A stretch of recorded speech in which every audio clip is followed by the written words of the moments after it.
हरि ओम। आज मातृभाषा कलांश को समस्त को स्वागत और हार्दिक अभिनंदन।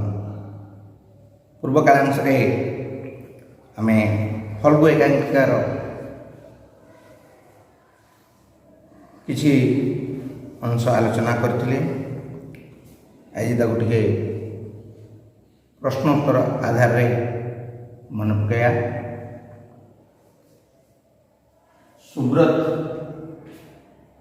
की चाकरी करती सुब्रत कॉलेज रे जड़े अध्यापक। सुब्रत स्त्री नाम कौन? तांको स्त्री नाम प्रीति। प्रीति कानी की जलखिया धरी आसते। प्रीति कानी तेल पियाज मिशा चाउल भजा जलखिया धरी आसते। सुब्रत बाबू कॉलेज को गला बेले प्रीति कौन आनिया को कही। सुब्रत बाबू कॉलेज को गला बेले प्रीति अटा आनिया को कही। सुब्रत और प्रीतिर वैवाहिक जीवन केते वर्षर थिला? तांकर वैवाहिक जीवन 8 वर्षर थिला। 8 वर्ष तले सुब्रत प्रीति को विवाह करते। किए बंशीवादन करथिला ना घनश्याम बाबू मझिया पुआ मनुआ बंशीवादन करथिला।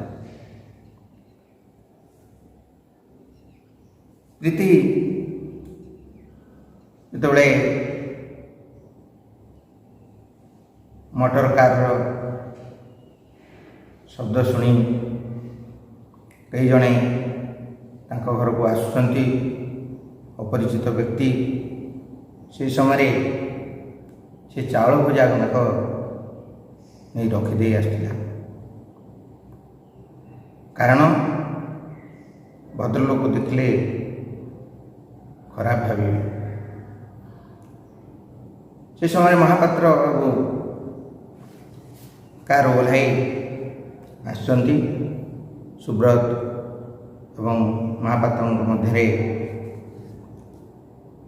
संपर्क परिचय होती। जैसे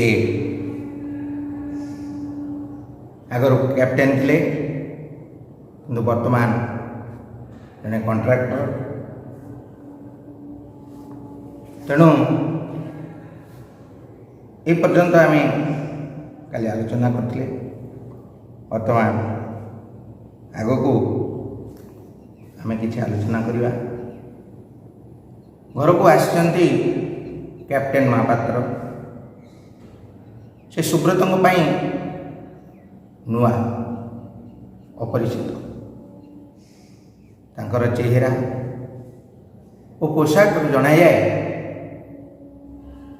से जने बेस स्वच्छल। घर को पशि आस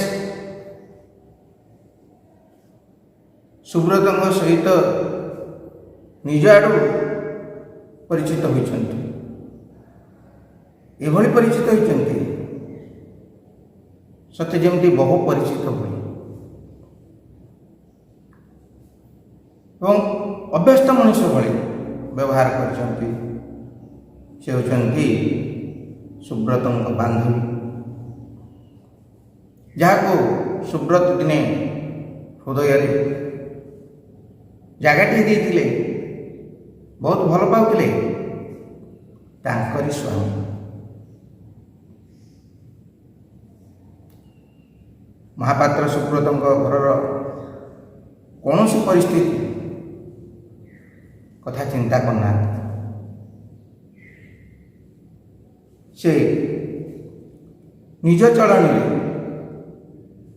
निज आर्थिक स्थिति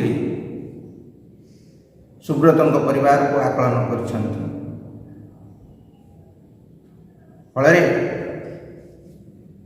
से जेहेतु मद्रास रु कार ड्राइव करी आसंती सेठारे टिके धुआ पोछा को इच्छा प्रकाश कर झील बेबी को कहते गाड़ी रू बैग एवं टावेलटा आने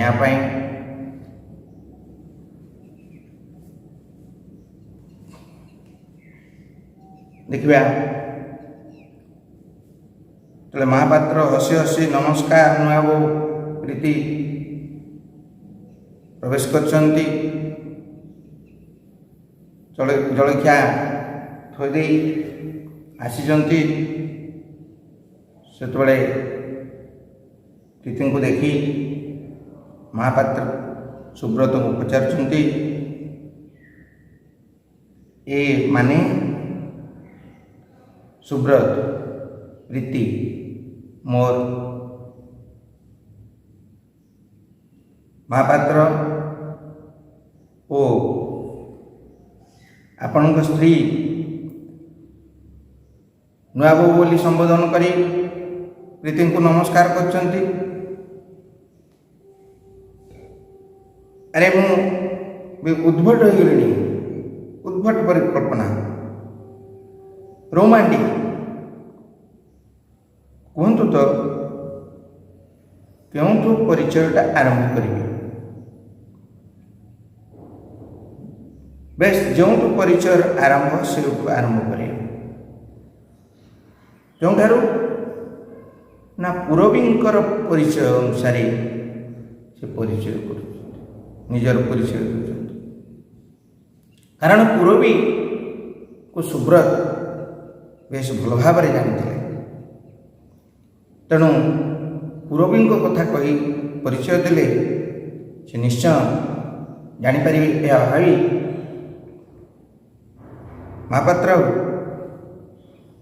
संक्षेप कहले से होचंती पुरबींकर स्वामी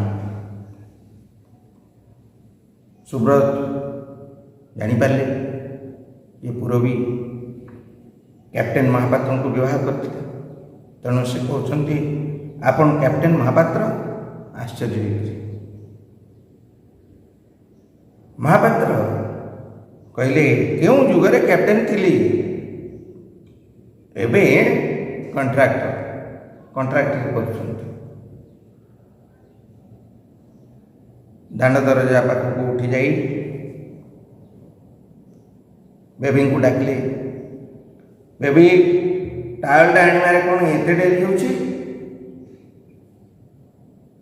सुब्रत झरकटा बंद करदेवा को प्रीति को निर्देश देले कारण झरका दे घर भीतर को धूली गुड़ाक पशि आसुला जेहेतु गोधूली समय था प्रीति झरका बंद करदे सुब्रत कथा अनुसार महापात्र आमको एमती देखी खूब विचलित हो पड़ते आपण दुहे पुरबी सहित विवाह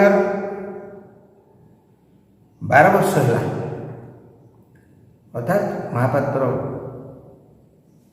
पुरबी को 12 वर्ष तले विवाह करते मु भावुची केमिति थरे आपण संगे देखा बहुत दिन भावुं कि किपरि सुब्रत सहित थरे देखा कि जानी एमती आकस्मिक साक्षात जोग पड़ हठात कटक ड्राइविंग कर आसवे सुब्रत सहित देखा पशि आसला बेबी किए ना महापात्र झील बा पुरबीर झील बयस केते 9-10 वर्षर पिला स्वास्थ्यवान पिला बेबी बापा पीयूष गाड़ी मोटे उठुना। पीयूषी कहले महापात्रंकर भौणी जे कि बेबीर पीयूषी जेते डाकिले से आसले नहीं। महापात्र ओपा को अरे नमस्कार कर। सुब्रत मामू माई चिन्हई देले महापात्र बेबी को, ये मामू सुब्रत मामू, ये प्रीति माई नमस्कार करने कहले। आ बेबी मामू माई को यथा सम्मान प्रदान कला, नमस्कार कला। सुब्रत कल्याण कले। बुढ़ीटे होता बोली कही आशीर्वाद देले बेबी को। महापात्र ओपा आइला नहीं, तांको भौणी आसला नहीं। ओ ओपा को बोध हुए रोड सिकनेस धरी। रोड सिकनेस कहले बहु दूर यात्रा जनित क्लांति। अवश्य हो पड़ती से आसले ना। सुब्रत प्रीति को निर्देश देते कहले देखिल प्रीति। प्रीति महापात्र भौणी को आने कहली। प्रीति कहली बाहर जाऊे आसिले नहीं, मु नहीं आसूची कहली, मु जाऊँगी नहीं आसी बोले। प्रीति कहले बाहर जाऊे कि महापात्र बाबू बारण कले, मना कले किसी दरकार नहीं। बाबा भारी एक जिदिया, जहाँ बुझी सी नाई कर आसवे ना मैंने आसवे।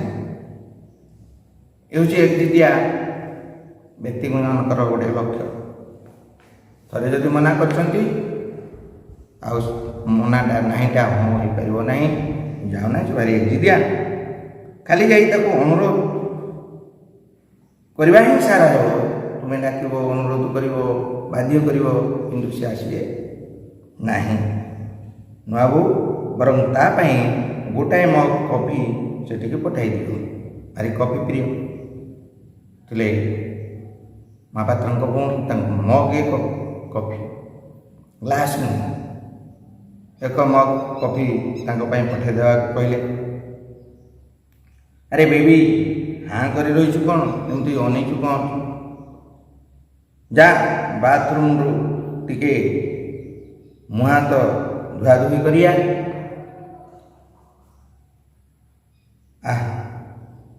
ए आराम चौका टिके आराम से आतारे टिके भल करी गोड़ा हाथ खोली बसी जाए। बहुपथ मद्रास रु कटक बहुपथ कार ड्राइव करी आसी थकी पड़ी।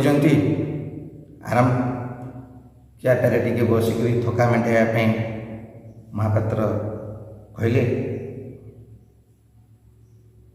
8 घंटा कारटा ड्राइव कर मद्रास रु कटक को ड्राइविंग करने को समय 8 घंटा लगी। तेणु 8 घंटा ड्राइव करी गोड़ हाथ नाठी हो गला। नाठी हो गया माने आम कहे चल प्रचल हुए, स्थिर हो जाए, स्टिफ हो जाए, सब नाठी हो जाए। सुब्रत प्रीति को कहले प्रीति कैप्टेन महापात्र चा टे आतिथ्य चर्चा करने सामान्य कर्सी दृष्टि चा टे करने निर्देश देते। प्रीति महापात्र बाबू कहते खाली चाह नुहे नुआ बहु 8 घंटा गाड़ी चले चले पेट जलुची, भोकरे पूरा पेट जलुची, आ चा खाली कौन कर। हठात अरे कुआड़ू आसली कुआड़े जाऊँ किसी कहूनी खाली बराद पर बराद अपा पाई मगे कॉफी आ मु पाई चा नुहे खायापाई बराद खाली बराद कर चलते मु कुआडे जाऊँगी कौटू आसिली सठिक ठिकना देना खाली बराद कर जाऊँ महापात्र कहते सुब्रत मद्रास आसले प्रश्न पचारे महापात्र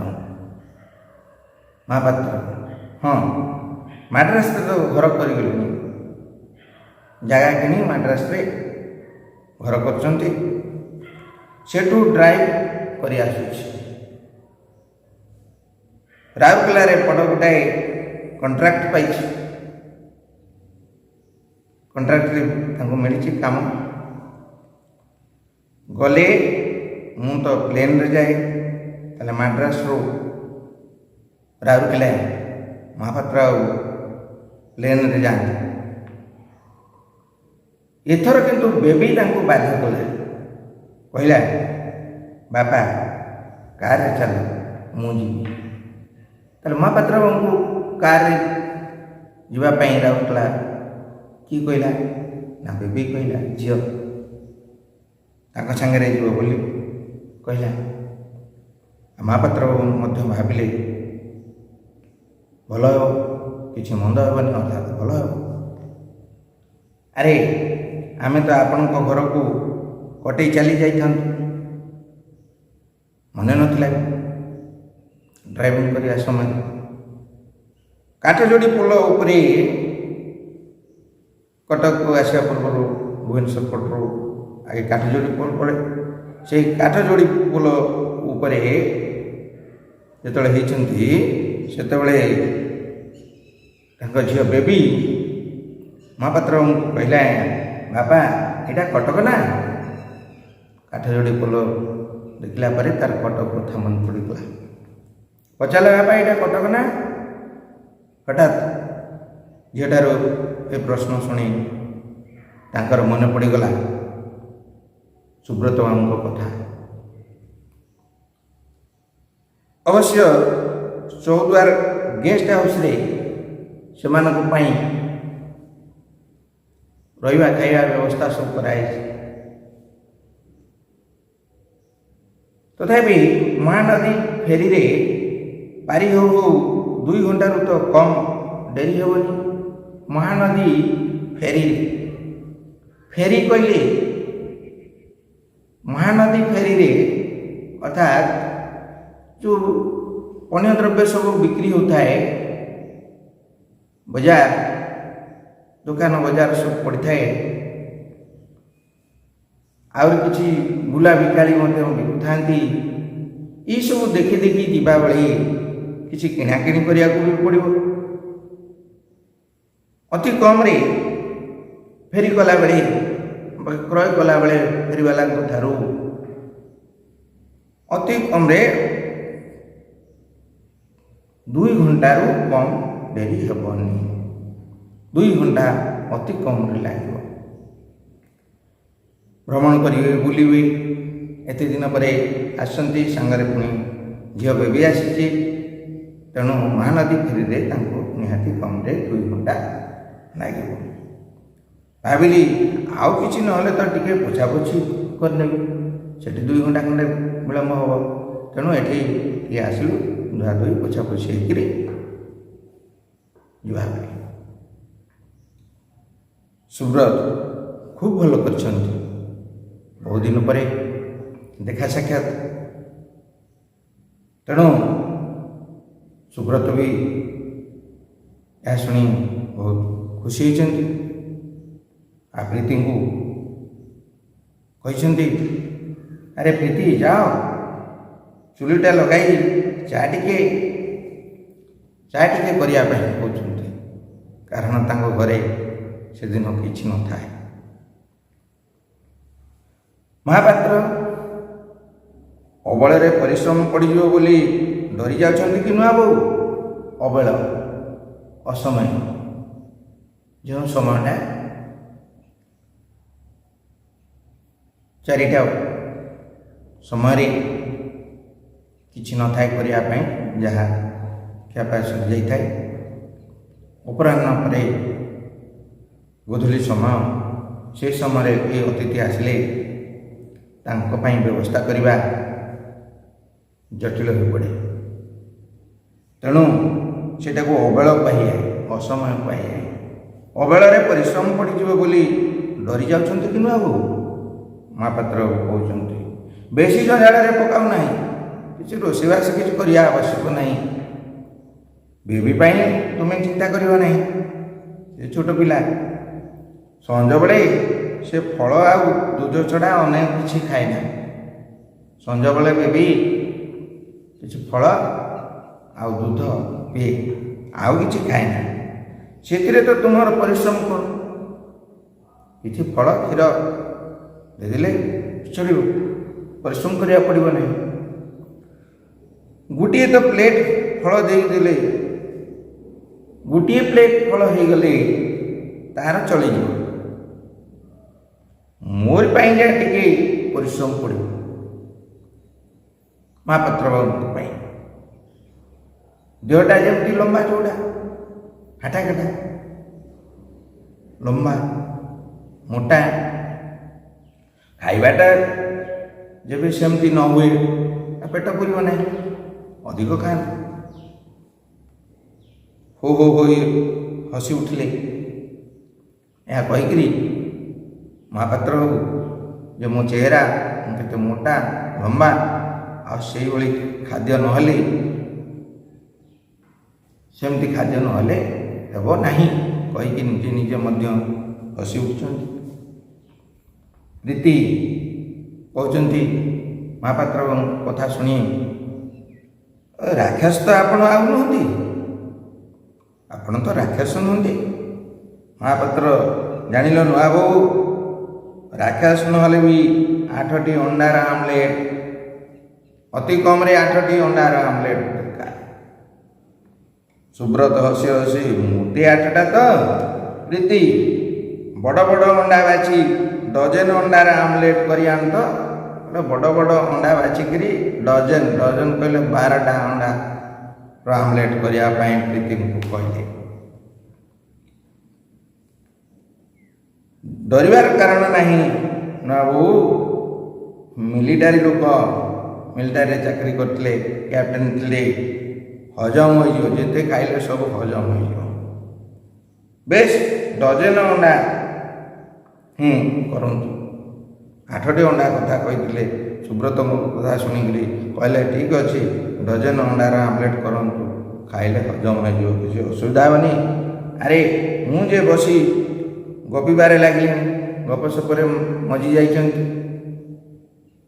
ए पाख बारांडार गले बाथरूमटा प्रश्न पचारुछन्ति बारांडा पिना गले बाथरूमटा ना ये अबल आउ गाधे भी नहीं संध्या आसला गाधेले थंडा धर अलग पानी परिवर्तन हेले स्थान परिवर्तन हेले पानी रे गाधेले थंडा धर तेणु किसी पोछिपाछि टिके पड़ो बोली खाली कहले बेबी को डाकिले। सुब्रत प्रीति प्रीति को कहते टे बाथरूम देखा देवाई महापात्र कहले दरकार नहीं मु तो सीधा चली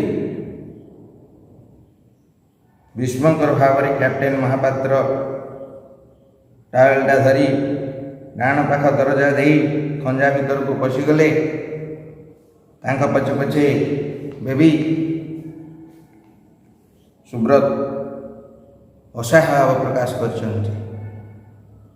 घरे किछि नहीं मगे कॉफी फल क्षीर आ 12टा अंडार आमलेट असहायता प्रकाश करछन्ति। आउ प्रीति को संबोधन प्रीति कौन करेंगे प्रीति कहते तुम्हें कौन पागल हो गलनी ना कौन सुब्रत घरे किछि नहीं जानी तुम्हें खाली चा तो नुहे अधमगे कॉफी ଫଳର ପ୍ଲେଟ୍, ଦୁଧ, 12ଟା ଅଣ୍ଡାର ଆମଲେଟ୍ ଏସବୁ କହି ଚାଲିଛ। ସୁବ୍ରତ ଅସହାୟ ହୋଇକରି କହୁଛନ୍ତି, କ'ଣ କରାଯିବ ପ୍ରୀତି, ଅତିଥି ଦେବ ଭବ, ଯାହା ହେଲେ ଆମକୁ କରିବାକୁ ପଡ଼ିବ, ଅତିଥି ଚର୍ଚ୍ଚା ତ କରିବାକୁ ପଡ଼ିବ ନା। ପ୍ରୀତି ପ୍ରଶ୍ନ କରୁଛନ୍ତି, କେଉଁ ପୁରୋହିତଙ୍କର ଇଏ? ସୁବ୍ରତଙ୍କୁ ପ୍ରଶ୍ନ ପଚାରୁଛନ୍ତି, ସେ ପୁରୋହିତଙ୍କର ସ୍ୱାମୀ, ସେ ପୁରୋହିତ କିଏ?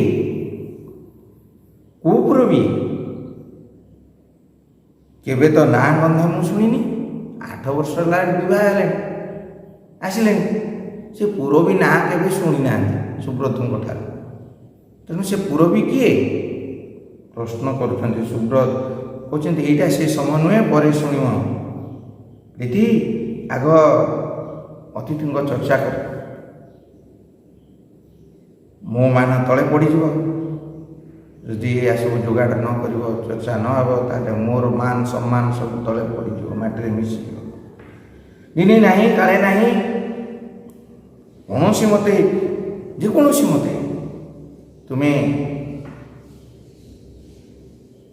ପ୍ରୀତିଙ୍କୁ କହିଛନ୍ତି। ପ୍ରୀତି କହୁଛନ୍ତି ସୁବ୍ରତଙ୍କୁ, ଘରେ ଦୁଧ ଗୁଣ୍ଡ ଅଛି, ଚା 3 କପ୍ ପଠାଇ ଦେଉଛି, 3 କପ୍ ଚା କରି ପଠାଇ ଦେବାକୁ କହୁଛନ୍ତି। ସବୁ କିଣି ଆଣିଦିଅ, ଯାହା କରିବାର କରିଦେବି, ଘରେ କିଛି ନାହିଁ, ସବୁ କିଣିକି ଆଣିକି ଦିଅ, ମୁଁ ଯାହା କରିବାର କରିଦେବି। ଘର ଭିତରକୁ ପଶିଗଲେ ପ୍ରୀତି। ଅଳ୍ପ ସମୟ ପରେ ଓଦା ମୁଣ୍ଡରେ ପଶି ଆସିଲା ବେବି, ମହାପାତ୍ରଙ୍କ ଝିଅ ବେବି ପଶି ଆସିଛି। ବେବି, ବାପା କହିଲେ ମୁଣ୍ଡଟା ମୋର ଭଲ କରି କୁଣ୍ଡାଇ ଦିଅ, ଖୁବ୍ ଧୂଳି ଜମିଛି। ସୁବ୍ରତଙ୍କୁ କହିଲେ ବେବି, ଏ ବାପା କହିଲେ ମୋ ମୁଣ୍ଡଟା ଭଲ କରି କୁଣ୍ଡାଇ ଦିଅ, ମୁଣ୍ଡରେ ଧୂଳି ଜମିଛି। ସୁବ୍ରତ ବେବିର ମୁଣ୍ଡ କୁଣ୍ଡାଇ ଦେଉଥାନ୍ତି। ଆରେ ଏତେ ଛୋଟ ଛୋଟ ବାଳ ରଖି ପଚାରୁଛନ୍ତି ବେବିକୁ। ବାପା ମିଲିଟାରୀ ଲୋକ କି ନା? ବାପା ମିଲିଟାରୀ ଲୋକ, ମିଲିଟାରୀ ଲୋକଙ୍କର ବାଳ ଗୁଡ଼ିକ ସବୁ ଛୋଟ ଛୋଟ କାଟିଥାନ୍ତି। ଆରେ ବେବି, ତମେ ସମସ୍ତେ ତ ଆସିଲ, ଆଉ କ୍ୟାପ୍ଟେନ୍ ମହାପାତ୍ର ମୁହଁ ହାତ ଧୋଇ ସାରି ଫେରି ଆସିଲେ, ଆଉ କ'ଣ ପଚାରିଥାନ୍ତେ? ସେହି ସମୟରେ କ୍ୟାପ୍ଟେନ୍ ମହାପାତ୍ର ମୁହଁ ହାତ ଧୋଇ ଫେରି ଆସିଛନ୍ତି। ମହାପାତ୍ର ସାରା ଦିନର କ୍ଳାନ୍ତି ପରେ ଟିକେ ମୁହଁ ହାତ ଧୋଇଦେଲେ, କି ଆରାମ। ସୁବ୍ରତ ବାବୁ, ତାଙ୍କୁ ଆରାମ ଲାଗିଲା ମହାପାତ୍ରଙ୍କୁ। ଦିନର ଗୋଟାଏ ବଡ଼ କାମ ସରିଗଲା ବୋଲି ଭାବିଲେ। ହଁ ବେବି, ଗାଡ଼ିକି ଚାଲ। ଗାଡ଼ିକି ଯିବାକୁ କହିଲେ ସୁବ୍ରତ। ଗାଡ଼ିକି? ବେବି, ଖାଇବାନି ବାପା? ବାପାଙ୍କୁ ଖାଇବାକୁ କହିଲେ। ମହାପାତ୍ର ବାବୁ ବେବିଙ୍କୁ କହିଲେ, ଭୋକ କଲାଣି? ବେବି, ଏତେ ବେଳ ହେଲାଣି ତୁମେ କହୁଛ ଭୋକ କଲାଣି? କ୍ରୋଧ ପ୍ରକାଶ କରିକିରି, ଏତେ ବେଳ ହେଲାଣି ତୁମେ କହୁଛ ଭୋକ କଲାଣି? ମହାପାତ୍ରକୁ କହିଲେ, ଆରେ ଆଉ ଘଣ୍ଟାଏ 2 ଘଣ୍ଟା ପରେ ଆମେ ଗେଷ୍ଟ ହାଉସ୍ରେ ପହଞ୍ଚିଯିବା। ଆଉ ମଝିରେ ଖାଲି ମହାନଦୀର ଫେରିଟା, ମହାନଦୀରେ ଗଲାବେଳେ ବନ୍ଧରେ ଯାହା ଦୋକାନ ବଜାର ପଡ଼ିବ, କିଣାବିକା ହେବ, ଦେଖିବା ସେଇ ଫେରିଟା। ଆଉ ତାପରେ ଚୌଦ୍ୱାର। ବେବି, 2 ଘଣ୍ଟା ହେବା, ତାକୁ ପିଲା ଭୋକ କଲାଣି, 2 ଘଣ୍ଟା ଆହୁରି ଲାଗିବ। ସୁବ୍ରତ, ନା ନା, ସେ 2 ଘଣ୍ଟା ଅପେକ୍ଷା କରିପାରିବ କି ନାହିଁ? ସେ 2 ଘଣ୍ଟା ଅପେକ୍ଷା କରିବ କାହିଁକି? ଭାରି ଭୋକ ଲାଗୁଛି ବେବି ନା? ବେବିକୁ ପଚାରିଲେ ସୁବ୍ରତ। ବହୁତ ଭୋକ ଲାଗୁଛି ନା? ଭାରି ଭୋକ ଲାଗୁଛି ନା ବେବି ନା ବୋଲି ପ୍ରଶ୍ନ କରୁଛନ୍ତି। ବେବି, ଭାରି ନୁହେଁ, ଆଉ କ'ଣ ମିଛରେ କହୁଛି? ରାଗି ଯାଇଛି, ତାକୁ ବହୁତ ଭୋକ କରୁଛି। ଭାରି ନୁହେଁ, ଆଉ କ'ଣ ମିଛରେ କହୁଛି? ସୁବ୍ରତ ହସିଲେ। ମହାପାତ୍ର ଭାରି କ୍ଷଣ ରାଗି କ୍ଷଣକୁ ବେବି ଠିକ୍ ତା ବୋଉ ପରି। ଆଚ୍ଛା ଠିକ୍ ଅଛି। ହଠାତ୍ ମନେ ପଡ଼ିଗଲା ଯେମିତି, ଆରେ ବେବି ପିୟୁଷ କଥା ତ ଏକଦମ ଭୁଲି ଯାଇଛେ। ସେ ଗାଡ଼ିରେ ସେଠି ବସିଛନ୍ତି। ଯା ଯା ତୁ ଗାଡ଼ିକୁ ପଳା। ବେବି ପିୟୁଷ ପାଇଁ ମୁଁ ତେବେ କଫି ନେଇଯାଉଛି ବାପା। କଫି ନେବାକୁ କ୍ୟାପ୍ଟେନ୍ ମହାପାତ୍ର ସମସ୍ତେ ସୂଚକ ମୁଣ୍ଡ ହଲାଇଲେ, କହିଲେ ଠିକ୍ ଅଛି। ବେବି ଘର ଭିତରକୁ ପଶିଗଲା ମାଇଙ୍କ ପାଖକୁ। ମହାପାତ୍ର ଜାଣିଲେ, ସୁବ୍ରତ ବାବୁ, ଆଜି ଯଦି ମୁଁ ଆପଣଙ୍କ ଘରେ ମୁହଁ ନ ମାରି ଏ ବାଟେ ଚାଲି ଯାଇଥାନ୍ତି ନା, ଯଦି ଏଠିକି ନ ଆସିଥାନ୍ତି ଚାଲି ଯାଇଥାନ୍ତି ନା, କିଏ ଜାଣେ ଆଉ ଜୀବନରେ ଦେଖା ହୋଇଥାନ୍ତା କି ନାହିଁ। ସତେ ମୁଁ ଭାରି ଅନ୍ୟାୟ କରିଥାନ୍ତି। ଖାଲି ଆପଣଙ୍କ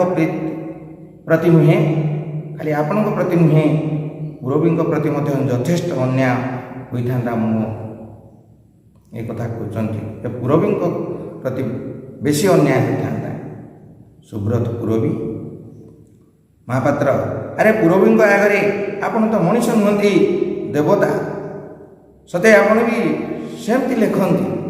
ଆପଣ ସାଧାରଣ ମଣିଷ ନୁହନ୍ତି, ପୁରବୀଙ୍କ ପାଇଁ ଆପଣ ଦେବତା। ଆଉ ବହୁତ ସୁନ୍ଦର ଲେଖା ଲେଖନ୍ତି। ନା ନା, ମୁଁ କ'ଣ ବା ଲେଖେ? ସୁବ୍ରତ ମହାପାତ୍ରଙ୍କୁ କହୁଛନ୍ତି। ମହାପାତ୍ର କହିଲେ, କ'ଣ କହିଲେ? ଆପଣ ଲେଖନ୍ତି ନାହିଁ? ଆପଣଙ୍କ ଲେଖା ଯିଏ ପଢ଼ିଛି ନା, ବହୁତ ଆନନ୍ଦିତ ହୋଇଛନ୍ତି, ଖୁସି ହେଇଛନ୍ତି। ସୁବ୍ରତ, ନୂଆ ବହିଟା ମୋର ଦେଖିଛନ୍ତି ନା? ତ ଗୋଟେ ନୂଆ ବହି ପ୍ରକାଶ ପାଇଥିଲା। ସୁବ୍ରତ, ବସିଥାନ୍ତୁ, ମୁଁ ନେଇ ଆସୁଛି। ମହାପାତ୍ର, ଠିକ୍ ଅଛି, ପରେ ମୁଁ ଦେଖିନେବି। ବହିଟା ଆଣି ଦେଇଛନ୍ତି, କହିଲେ ମୁଁ ପରେ ଦେଖିନେବି।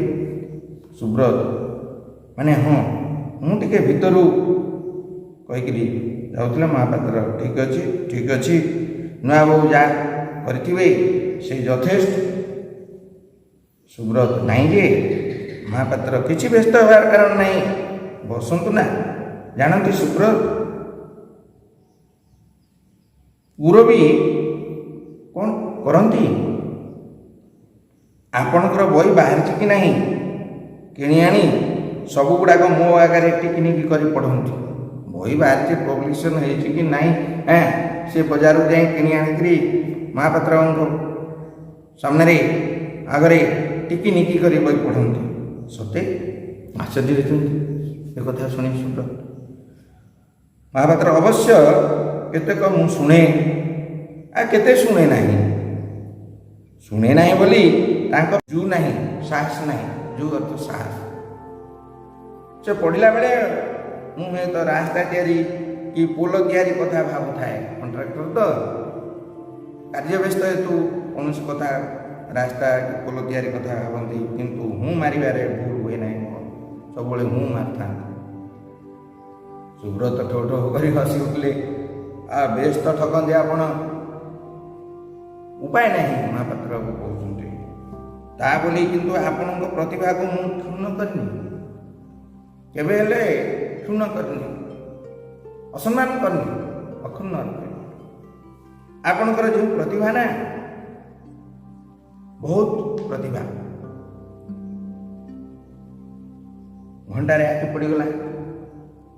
ଛିଡ଼ା ହୋଇଯାଇ ପାଟି କରି, ବେବି, ଆରେ ମହାନଦୀର ଫେରି ଯେ ପାଇବା ନାହିଁ, ବନ୍ଦ ହେଇଯିବ।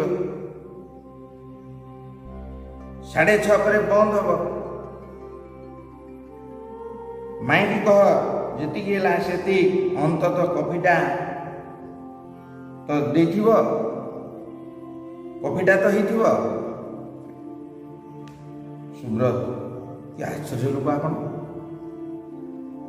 ପହଞ୍ଚିଲେ ଯେମିତି ହଠାତ୍, ଉଠି ଛିଡ଼ା ହେଲେଣି ସେମିତି ହଠାତ୍। ମହାପାତ୍ର, ଉପାୟ ନାହିଁ, 30 ମିନିଟ୍ ଭିତରେ ସବୁ ସାରି ନଈକୂଳେ ପହଞ୍ଚିବାକୁ ପଡ଼ିବ। ନଇଲେ ବଜାର ବନ୍ଦ ହେଇଯିବ, ଫେରି ବନ୍ଦ ହେଇଯିବ। ବେବି ରୁମାଲରେ ପୁଳାଏ ଅଣ୍ଡା ଧରି ବସି ଆସିଛି। ବାପା, ଆମକୁ ଛାଡ଼ିଦେବାକୁ ମାଇଁ ମୋଟେ ରାଜି ନୁହନ୍ତି। ହେଲେ ମୋତେ କ'ଣ ମାଇଁ ପାରିବେ? ଭାଙ୍ଗିବାକୁ ଯାଉଥିଲେ 12ଟା ଯାକ ଅଣ୍ଡା ମୁଁ ଛଡ଼େଇ ଆଣିଛି, ନେଇ ଆସିଛି, ଅଣ୍ଡା ଭଙ୍ଗା ହେଇନାହିଁ।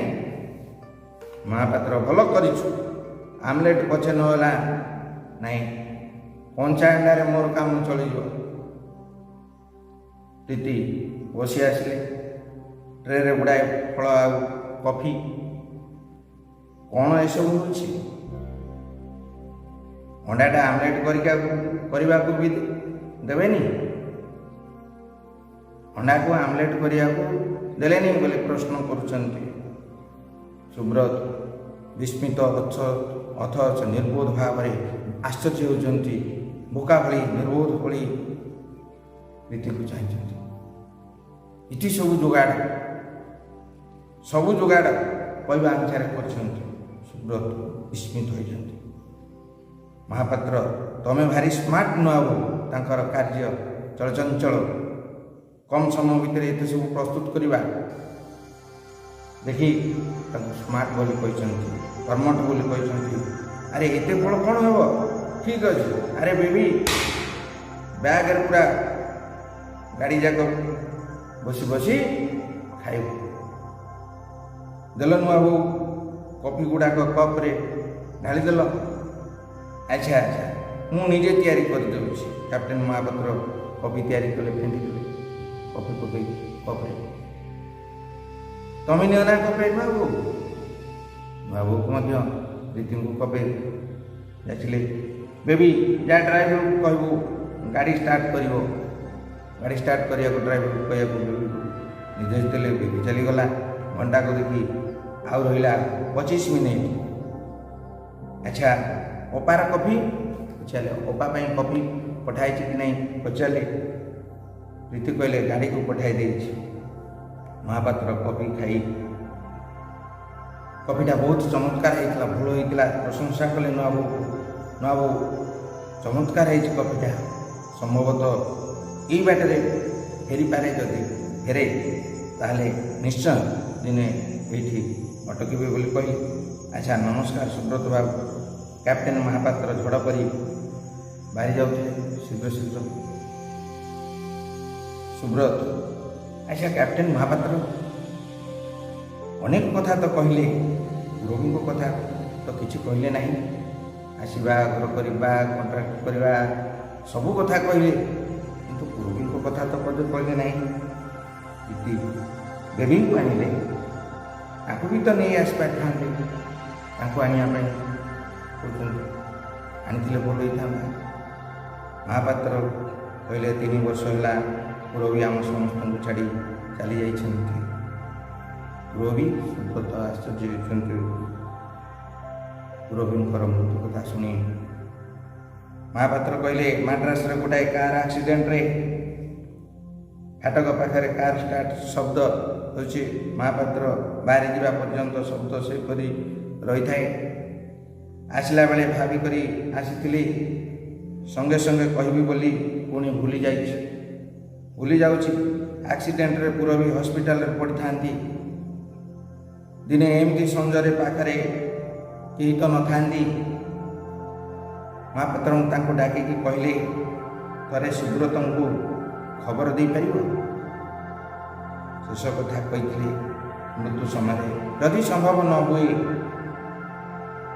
ଆଉ ଯଦି ମୁଁ ନ ବଞ୍ଚେ, ତାଙ୍କୁ କହିବ ବିବାହ ପୂର୍ବରୁ ଯେଉଁ ପ୍ୟାକେଟଟି ମୁଁ ତାଙ୍କ ପାଖକୁ ପଠାଇଥିଲି, ତା'ର ଅସମ୍ମାନ ସେ ଯେପରି ନ କରନ୍ତି। ଗୋଟିଏ ଦାୟିତ୍ୱରୁ ମୁକ୍ତ ହୋଇଗଲି କହି ମହାପାତ୍ର ଆଶ୍ୱସ୍ତି ଅନୁଭବ କଲେ। ତାଙ୍କର ଦାୟିତ୍ୱ ପୁରବୀ କହିଥିବା କଥା ଜଣାଇ ପାରିଲେ। କାର୍ରେ ହର୍ନ ବାଜିଲା। ଆଚ୍ଛା, ସେ ତେବେ ଝଡ଼ ପରି ବାହାରିଗଲେ। ସୁବ୍ରତ ନିଷ୍ପଳକ ଦୃଷ୍ଟିରେ ଚାହିଁ ରହିଛନ୍ତି। ମହାନ ଦୃଷ୍ଟିରେ ପଳକ ପଡ଼ୁନି ଦୃଷ୍ଟିରେ ଚାହିଁ ରହିଥାନ୍ତି।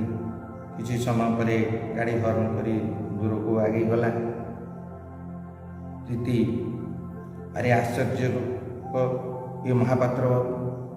ତାଙ୍କର କଥାବାର୍ତ୍ତାରେ ବହୁତ ଖୁସି ହେଇଯାଇଛନ୍ତି, ମୁଗ୍ଧ ହେଇଛନ୍ତି। ହେଲେ ଭାରି ଅମାୟିକ ଲୋକ। 5 ମିନିଟ୍ ଭିତରେ ଘରଟାକୁ ଆପଣାଇ କରିନେଲେ, ନିଜର କରିନେଲେ। ହୋଇ କେବେ ତ କିଛି କହିନା, କେଉଁ ପୁରବି ଇଏ? ଶୁଣୁଛ କ'ଣ ପରା ପଚାରୁଛି, ପ୍ରଶ୍ନ କରୁଛନ୍ତି ଦିଦି ସୁବ୍ରତଙ୍କୁ, ପୁରବି କିଏ ବୋଲି। ସୁବ୍ରତ କ'ଣ ଉତ୍ତର ଦେଲେ ପରବର୍ତ୍ତୀ କାଳାଂଶରେ ଆଲୋଚନା କରିବା। ପୁରବି କିଏ ସେ ବିଷୟରେ ପରେ ଆଲୋଚନା କରିବା। ଆଜି ପାଇଁ ଏତିକି, ଧନ୍ୟବାଦ।